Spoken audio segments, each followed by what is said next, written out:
Congratulation Kaushiki দে, তুই হচ্ছিস আমার ইনস্টিটিউটের রত্ন।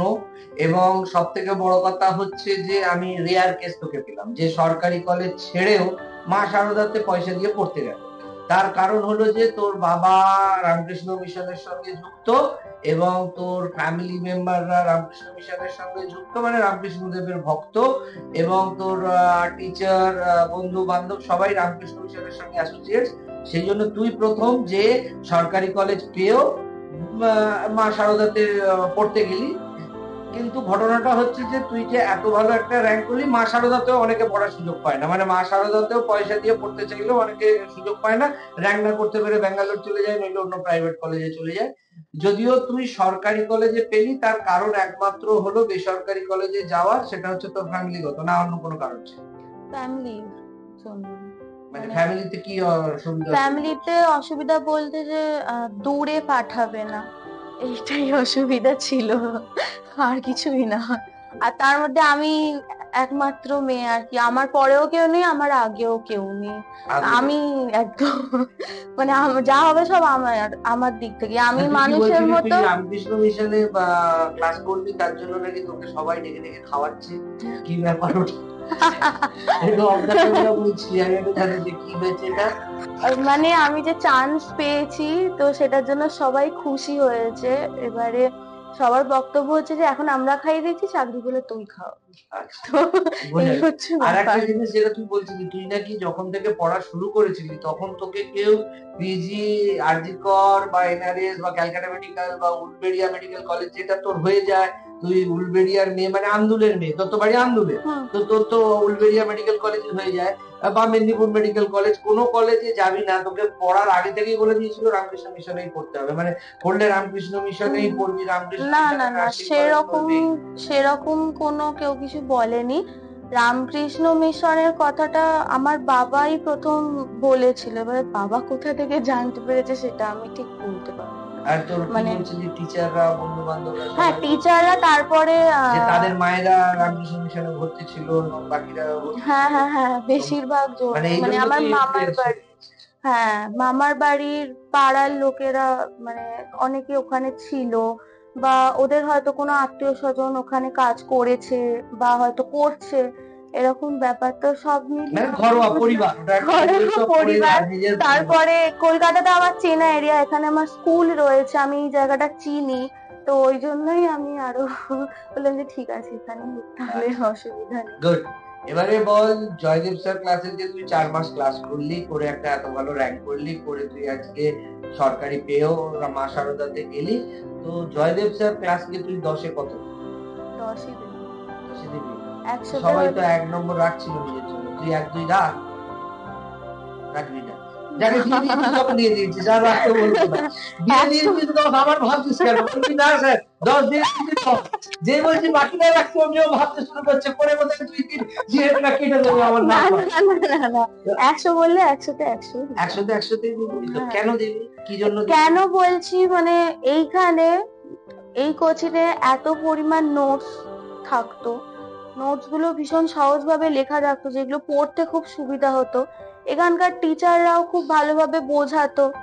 তারপরে এই যে মক টেস্টের যে ব্যাপারটা, সেটা অনলাইন হোক আর অফলাইন হোক, পুরো একদম পরীক্ষার মতো করে সময় ধরে, মানে রীতিমতো এখান থেকে রোল নাম্বার এগুলো সব দিয়ে দেওয়া হতো, সেই অনুযায়ী ঘর ঠিকঠাক ভাবে ফিল আপ করে এত যে মক টেস্ট দিয়েছি তার জন্য যে খুঁটে খুঁটে পড়া, হয়তো কোনোটা ভালো হয়েছে কোনোটা আবার ভালো হয়নি, তো সেই দিক থেকে মানে আমার এটাই বেস্ট লেগেছে। কারণ অন্যান্য জায়গায় কি হয় যে ও এলো, পয়সা দিয়ে দিয়েছে, তুমি পড়লো পড়লো, না পড়লো না পড়লো, কোনো একটা মানে এরকম একটা গায়ে লাগে না। এখানে কি প্রত্যেকটা স্টুডেন্টকে একদম খুঁটিয়ে খুঁটিয়ে দেখা হয় যে তুমি কি পড়ছো, কি পড়ছে, সে কি পড়ছে। তো এই জিনিসটা মানে অন্য কোথাও করা হয় বলে আমি শুনিনি, নাহলে তো এটা আকাশ আছে, বাইজুস আছে, পাথফাইন্ডার আছে, অনেক জায়গা থেকেই ফোন এসেছিল, আমার বাড়িতেও এসেছিল ভর্তি হব বলে, তো কোথাও করাই এখানেই একদম। জয়দেব স্যার ক্লাসেতে নোটস গুলো থেকে পরীক্ষায় কমন টপ পেয়েছিলি? অনেক কটা কমন এবং প্রশ্ন থেকে, মানে আমাদের ম্যাটেরিয়াল এন্ড যে মক টেস্ট, এটা পড়লে নাও? হ্যাঁ এনাও, তার সাথে আমি একটা এমসিকিউ এখান থেকে, তো যে নোটস গুলো দেওয়া হতো, তার পিছনে এমসিকিউ গুলো থাকতো। মানে আমি বলতে চাইছি যে তুই পরীক্ষায় কমন পেয়েছিস তো? হ্যাঁ হ্যাঁ, কমন এখানকার পেয়েছি। এমসিকিউ নোটস এবং যে study notes is enough for that. হ্যাঁ হ্যাঁ, এবারে তুই বল যে জয়দেব স্যার ক্লাসের যে লড়াইটা ছিল 4 মাসের, সেটাকে কি করে হ্যান্ডেল করলি? হেভি প্রেশার ছিল, টাফ প্রেশারের মধ্যে ছিলি, প্রতিদিন রাত্রে 9টা 10টা 11টা অব্দি পরীক্ষা হয়েছে। 9টা থেকে পরীক্ষা শুরু হয়েছে, রাত্রি 10টা 11টায় গিয়ে পরীক্ষা শেষ। একটা রাত্রি রাত্রে একটা, একটা পরীক্ষা শেষ হয়েছে। হ্যাঁ, কালকে কোথাও বলছিল যে রাত্রি রাত্রে একটা একটা পরীক্ষা শেষ হয়েছে, তারপরে নাম্বার গুলো চেক চেক করেছি, করেছি, আবার জমা করেছি, করে পাঠিয়েছি, করতে করতে 2টো বেজে দুটো গেছে। বেজে গেছে। তো এই প্রেশারটা তখন কিরকম লাগছিল, যেটা তুই একটু আগে বলছিলি যে ঘুমোয়নি, কে পড়ে এখন, এখন কে পড়বে? আর প্রথমত তো আমাদের এইচএস পরীক্ষা যেদিনকে শুরু হয়েছিল সেদিনকে আমি পরীক্ষা দিয়েই ওই স্কুল ড্রেস অবস্থা দিয়ে এখানে এসেছিলাম ভর্তি হতে। তারপরে আমার মনে আছে বুধবার দিনকে এসেছিলাম, এসে কথা বলে গেছি স্যারের সাথে। তারপরে বৃহস্পতিবার দিনকে ওই একটা দিনই শুধু আমি গ্যাপ পেয়েছি, তখনও স্যার এসে বলেছে এই একটা দিন গ্যাপ পেয়েছিস, এই একটা দিনের মধ্যে 11 12টা তো মনে আছে, 11-এর ফিজিক্স কেমিস্ট্রিটা একটু ঝালিয়ে নে। সারা বছরই সিলেবাস শেষ করতে পারলাম না, একদিনে কিভাবে করব, মানে ভীষণ রাগ হতো। তার মধ্যে স্যারও এমন ভাবে মাথায় ঢুকিয়ে দিয়েছে, মা বাবা এত প্রেসার ক্রিয়েট করছে যে না করতেই হবে। আর তখন দেখছি আমার বন্ধুরা সব এইচএস পরীক্ষা হয়ে যাচ্ছে, কে দার্জিলিং যাচ্ছে, কে দীঘা যাচ্ছে, কে পুরী যাচ্ছে, কেউ কেউ আবার বন্দে ভারতে করে ঘুরতে যাচ্ছে, ছবি ছাড়ছে। ছবি কি রাগ ছাড়ছে। কি রাগ ঘুরতো, মানে মনে হতো যে মানে সব কিছু ছেড়ে ছেড়ে দিয়ে যেখানে মানে খুশি আমার সেখানে উপর চলে এটা একটা যাই। শাসন, মানে কি অত্যাচার হচ্ছে, অত্যাচার torture, হচ্ছে, তোর উপর একদম টর্চার হচ্ছে। এখন ভালো তারা লাগছে কোথায়? না। হ্যাঁ, এইটা তো এখন মনে হয় যে যারা দার্জিলিং গেল, বন্দে ভারত গেল, এখান গেল, পুরী গেল, আর তোদের তোকে এখন পড়ানো হয়েছিল, তারা কোথায় তুই কোথায়? তারা এখন এখন জেনারেল লাইন নিয়ে হয় ঘষছে, আর নইলে ঘষবে বলে ভাবছে এবার তোকে দেখে ইন্সপায়ার্ড হবে, একেবারে বড় সেটাই। ভাবছে কি করব। কিন্তু তারা কি তোকে টপকে কেউ গেছে? যারা না বন্দে না ভারত না তোকে টপকে না ঘুরতে গেছিল, না না না হ্যাঁ, তারা না। বন্দে ভারতে গেছিল, আমি তুই তখন এবার এয়ার বাবাকে ইন্ডিয়ায় যাবি। বাবাকে বলছি দেখো ও বন্দে ভারতে ঘুরতে যাচ্ছে, তুমি আমাকে লোকাল ট্রেনে করে ঘুরতে নিয়ে যেতে হয়, সেটাও গেলে না, পড়াতে সেটাও চলে গেলে না। কোথায় না একটা দিনও দেখলে একটু যে মামার বাড়ি ঘুরে আসবো সেটারও সময় পাচ্ছি না, দিন রাত খালি মক টেস্ট, আর ভালো লাগে না। রাত্রি 1টা পর্যন্ত কে, এখন সমস্ত বন্ধুরা আমার ঘুরছে রাত্রির 1টার তারা সময়, এখন কি তারা বলছে? তারা পাহাড়ে ঘুরেছে, তুই ঘুরছে। পড়েছিস, এখন তারা কি বলছে, এখন তুই কি তারা করছিস? এখন তারা বলছে যে কৌশিকী তুই কিভাবে বেরিয়ে গেলি বল, আমরা তো এখনো বসে আছি, কি করে করলি? আমি বলছি কিভাবে করেছি আমি জানি, রাত জেগে। এইটা বলতে কিরকম ফিলিং হচ্ছে এবার? খুব ভালো লাগছে, হ্যাঁ, এটা খুব প্রায় ভালো মানে গলার লাগছে, তলার মতন ব্যাপার। গর্ব হচ্ছে। যে তোরা ঘুরেছিস, আমি পড়েছি, এবার কৌশিকী তুই বেরিয়ে গেলি আর আমরা বসে আছি, এবার তো তোকে দেখবে আর লুচির মতন ভুলবে। হ্যাঁ, আবার 2 দিন পরে যখন তোর হাতে একটা লামসাম অ্যামাউন্ট আসতে শুরু করবে, যেটা বললি তুই, তখন তো তুই আরো তাদের কাছে জেলাসির কেন্দ্রবিন্দুতে যাবি। ফ্যামিলির লোকজন কি বলছে? বাবা মা ছাড়া বাকিরা, বাবা মা কি বলছে আমার জানা, বাবা মা বাকি রেখে বাকিরা, মানে যাদের মেয়েরাও এখনো বেকার বা ছেলেরাও বেকার বা তারাও স্ট্রাগল করছে, ওই কিন্তু হচ্ছে না, আর তুই সেখানে রকেট। আচ্ছা, এরপরে তো সবাই তো রেফারেন্স নিয়ে আসবে ওখানে তোদের ফেভারিট জায়গায়। ও কৌশিকী আছে, তো কৌশিকী, হ্যাঁ, আমার মা, আমার বাবা, আমার দাদা, আমার দিদি, সবাই তো আবার কৌশিকীকে খুঁজবে, তাই তো? তা আত্মীয় স্বজনরা কি বলছে? আত্মীয় স্বজন বলতে গেলে আমার বাড়ির আমি একমাত্র মেয়ে, বাদ বাকি সবার ছেলে। তো সত্যি বলতে তাদের মানে একটু বেশ ঘ্যাম, আমার ছেলে আমার ছেলে। তো সেইটা আর কি, মানে ছোট থেকে আমার মাও ভীষণ স্ট্রাগল করেছে, আমিও করেছি, তো সেটা থেকে আমার একটা না, ইচ্ছা তুই ছিল বললি যে খুব ভালো কথা, ঘ্যাম, ছেলে ঘ্যাম, সব ছেলে কি তোর থেকে এগিয়ে ঘ্যাম? ওইটা তোর মা যে কন্যা সন্তানের মা বা বাবা হয়ে তাকে যে এতদিন ঘ্যামটা সহ্য করতে হয়েছে, যে মেয়ের মা, তুমি মেয়ে জন্ম দিয়েছো, আমরা ছেলে জন্ম দিয়েছি, তো সেই ছেলেরা যা করে দেখাতে পারেনি আজকে। করে দেখায়নি, হ্যাঁ দেখি, মানে ওদের ফেস দেখে আমার নিজের হাসি পায়, কিছু বলতেও পারি না। কি বলো, ঠিক আছে ভগবান চোখটি এসে দেখার জন্য দেখ। না মানে তোকে যে তোর মাকে যেভাবে ঘ্যাম দিয়ে গেল 18টা বছর বা হ্যাঁ 16টা বছর, অবশ্যই আমাকেও পেতে হ্যাঁ, হয়েছে, তোকেও দিয়েছে। আমাকেও পেতে এখন হয়েছে। তারা কোথায়, তুই কোথায়? সে তো কথা, ওরা সেই কম্পারিজনে এবার থেকে ধ্যানটা কে দেবে? কিছু করতে তো তার মানে পারেনি ওরা, ভবিষ্যতেও কিছু পারবে বলে না। এবারে তুই আলটিমেটলি তোর কন্যা সন্তান হয়ে প্রুভ করলি তো যে কন্যা সন্তান পুত্র সন্তানের থেকে কম নয়, এবং কন্যা সন্তান হয়েও পুত্র সন্তানের থেকে এগিয়ে যাওয়া যায় বা বেশি জীবনে স্ট্যাবলিশ হওয়া যায়। এখন তুই তোর বাবা মাকে টেক কেয়ার করতে পারবি আর 3 বছর পরে, কিন্তু যারা ওই ধ্যান দেখিয়েছিল তাদের ছেলেরা কি করবে ঠিক নেই, তাদেরকেই হয়তো পালতে হবে এখন আগামী দিনে। হ্যাঁ তাই তো হচ্ছে। তারা এখন কথা বলবে বলে আমি কেন কথা বলবো, আমি কেন কথা বলবো, আমি অ্যাভয়েড করে যাবো।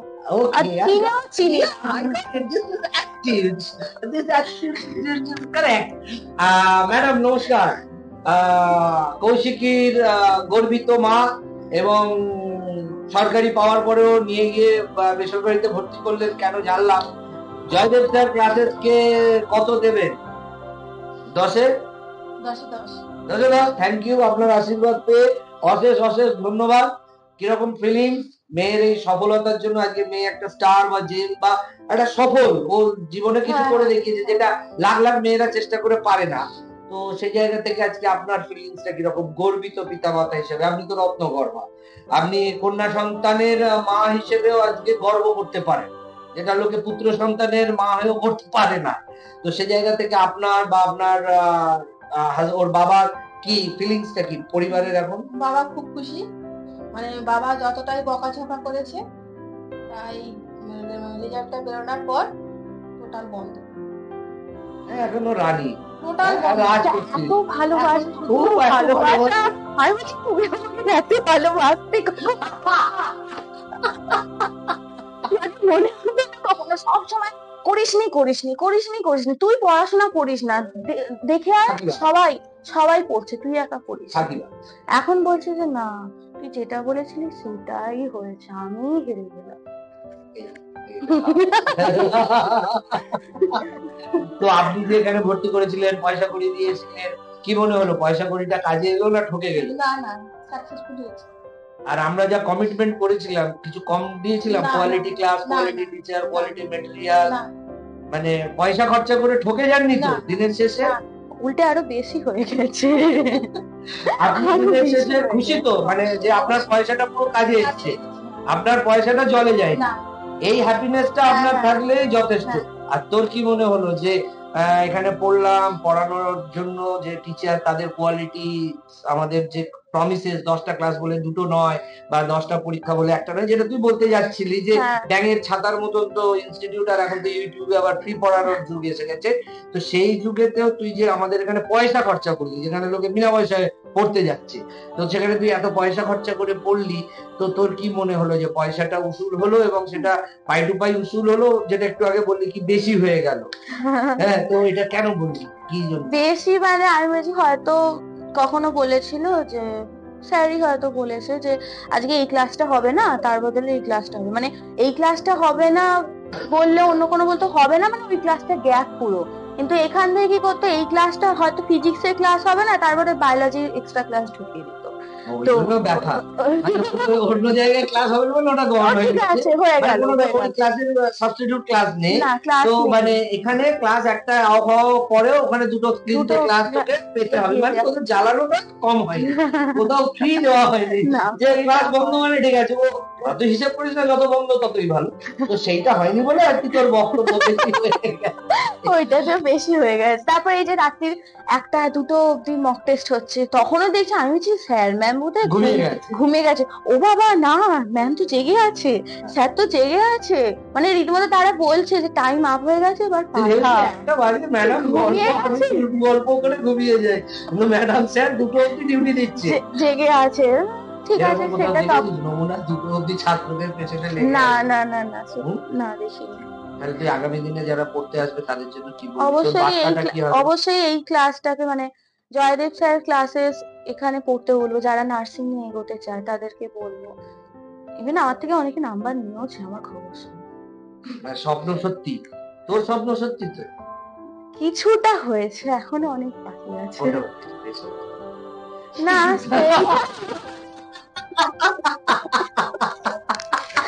না, এই মানে স্বপ্ন বলতে আমার এমএসসি টা তো করার ইচ্ছা আছে। এমএসসি টা করার ইচ্ছা আছে। ও তো এখানে আসতে হবে, আমার পেটে নিতে হবে। আমি তো জয়েন্ট এন্ট্রান্স, আমার কাছেই আসবে, আমার কাছে আসবি তো। হ্যাঁ হ্যাঁ, আপনার কাছেই আসবে। আপনার এখান থেকে পড়লাম আর অন্য কোথাও কোথায় আসবে, চলে আসবে। মুখটাই তো তিতো হয়ে গেল, তো মুখটা দেখি তো ছোট হয়ে গেল যে আবার এমএসসি, আবার স্যার আপনি আবারও এই টর্চার।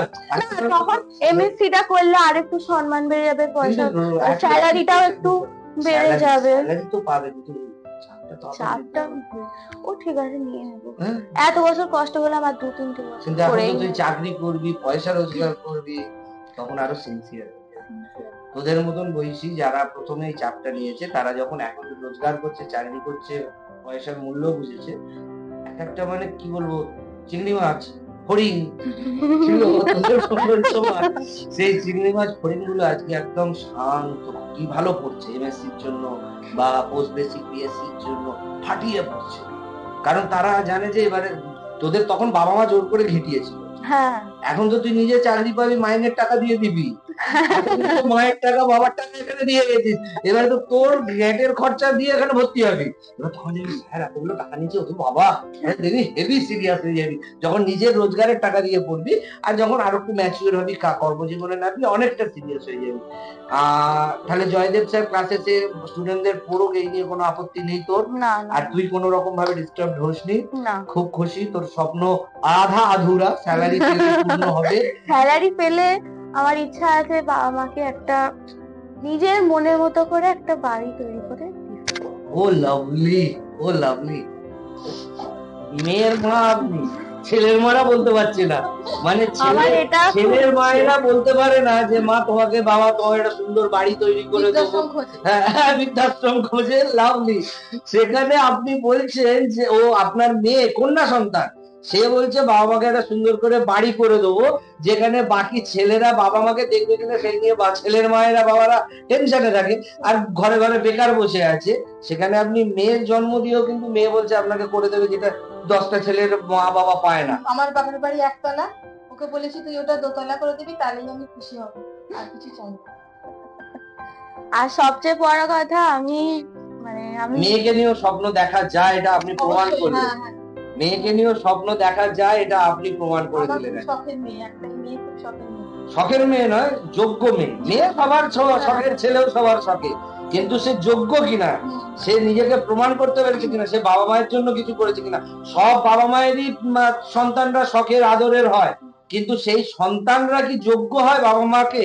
আজকেও আপনাকে বলার জায়গায় এসে গেছে যে তোমাকে ঘর বাড়ি করে দেবো, সুন্দর করে বাড়ি সাজিয়ে দেবো, হোয়াট এভার ইউ উইশ।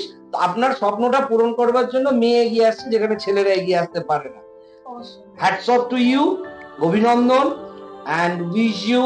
শুধু একটা ঘর বাড়ি কেন, তুই বাংলো করে দে, স্করপিও করে দে, সঙ্গে তুই ফরচুনার করে দে, বাবাকে নিয়ে মাকে নিয়ে ফরেন ট্রিপ কর, now you can do whatever you wants, কিন্তু তার জন্য ইউনিভার্সিটি টপার হতে হবে। এইখানে কিন্তু তোর বাকি আমাদের ইনস্টিটিউটের মেয়েরাই তোর ঘাড়ের উপর নিঃশ্বাস করবে।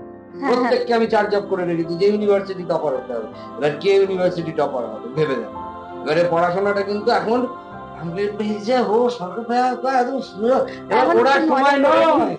না, যদি চাকরিটা ভালো পেতে হয় তাহলে এবারে কি করতে হবে, ইউনিভার্সিটি টপার হতে হবে। যেমন জয়েন্ট এন্ট্রান্সে ভালো রেজাল্ট করেছো তাই ভালো জায়গায় পড়ার সুযোগ পেয়েছো, সেই রকম ভাবে এবারে ইউনিভার্সিটির পরীক্ষায় তোমাকে পিজি, এনআরএস, আরজি কর, ক্যালকাটা মেডিকেল কেও হারাতে হবে। ওখানেও আমার স্টুডেন্টরা রয়েছে, সোমনাথ পণ্ডিত, ওখান থেকে ওরা বসবে, তুইও বসবি, তখন দেখবো ওদের তুই হারাতে পারছিস কিনা। অতএব এখনো কিন্তু শেষ হাসির জায়গাটা আসেনি। তুই যে দিক দিয়ে বলেছিস স্যালারি, আমি ওদিক দিয়ে বললাম না, আমি বললাম এইখানে মনে কর ফিনিশ লাইন, তুই এখানে পৌঁছে গেছিস, বাকিরা পেছনে, তুই ভাবছিস রিল্যাক্স, বাকিরা ফোর্সে এসে তোর আগে ঢুকে যাবে। যতক্ষণ না cross the line, cross the line মানে সার্টিফিকেটটা পাচ্ছি টপার, ইউনিভার্সিটি টপার, ততক্ষণ কিন্তু রেস্ট নেই। বাবাকে বলে দেবেন তুই কিচ্ছু পারিস না, তুই কিচ্ছু করতে পারিস না, তুই ফাঁকিবাজরা চালিয়ে যেতে, নইলে কিন্তু বিপদগামী। হ্যাঁ, এখানে এসে উঠতে শুরু করবে। নো, ইউনিভার্সিটি টপার হতে হবে, বুঝতে পেরেছিস? আর আপনি জয়দেব স্যার ক্লাসেসের প্রতি আপনার আশীর্বাদ রাখবেন, ওর বাবাকে বলবেন আমাদের আশীর্বাদ রাখতে, এবং মনে রাখবেন আর তোরা একটু মনে টনে রাখিস, অবশ্যই মনে হ্যাঁ। রাখবো না, অবশ্যই। অবশ্যই মনে যদি যাই ফোন টোন করবো, হ্যাঁ হ্যাঁ অবশ্যই ভর্তি টর্তি হ্যাঁ। করে দিবি কেবিনে।